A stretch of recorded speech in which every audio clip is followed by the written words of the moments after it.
Welcome to lesson number 2. In this lesson, we shall talk about the treasures of knowledge found in the introductions and commentaries written to Sefer Yetzirah. In addition to learning the powers of the Hebrew letters, the Rabbad tells us about the guiding angels of the fathers of humanity. We learn that all the forefathers of the nation learned from angels. The angels who teaches people directly and in person is called Magid, divine messenger.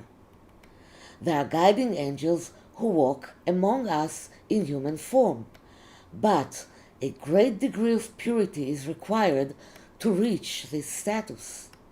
The purity of morals, refined vessels, and thought.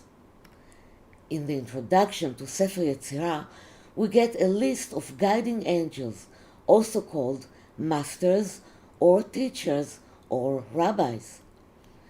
The master of the first man, Adam, was Raziel.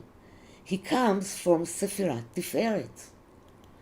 The master of Shem, son of Noach, was Upiel. Abraham's master was Tzadkiel. Yitzhak's master was Raphael. The master of Jacob was Peliel.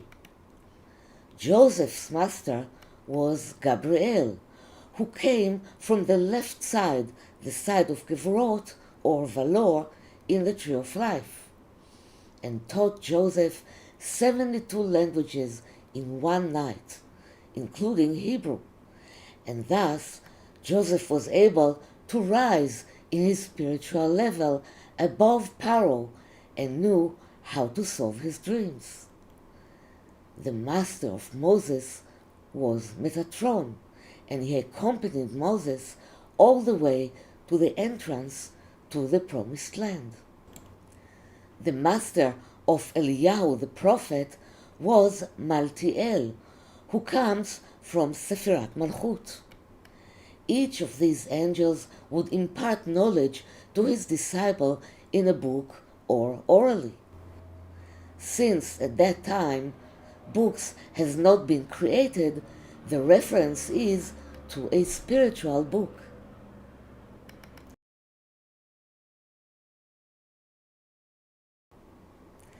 When a person performs a great mitzvah, engages in studying holy scriptures and unconditional giving, he is illuminated by a strong spiritual light, and his aura intensifies. According to decisions made in the upper worlds, there is a chance that a Magid will be assigned to him to teach him Torah and wisdom. The essence of the Magid wraps the person to whom it is assigned. This is not similar to the intercalation of a righteous soul into a human spirit, but studying from a being that is external to man. The Kabbalah teaches about ways to summon a guardian angel to life.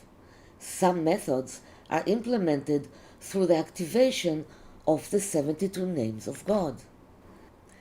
In order to summon a master angel, a person must be of a high degree of purity and accumulate spiritual assets. Needless to say that this practice is intended only for people who have reached a high level of spiritual attainment, so that the vessels can contain the strong light that descends in the study.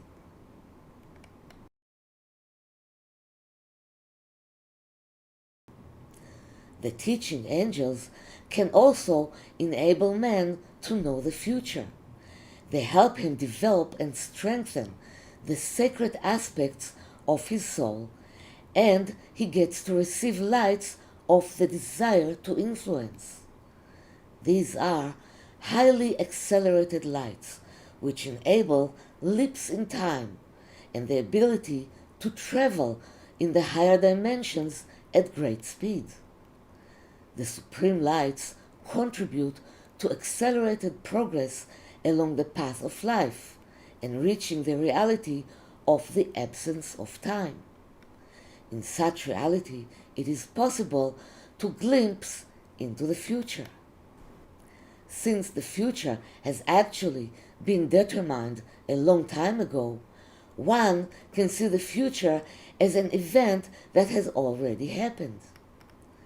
Among the ancient Kabbalists, anyone who could see the concealed light, or Haganuz, as visible lights of wisdom, could see all the moves from the beginning of creation in one glimpse.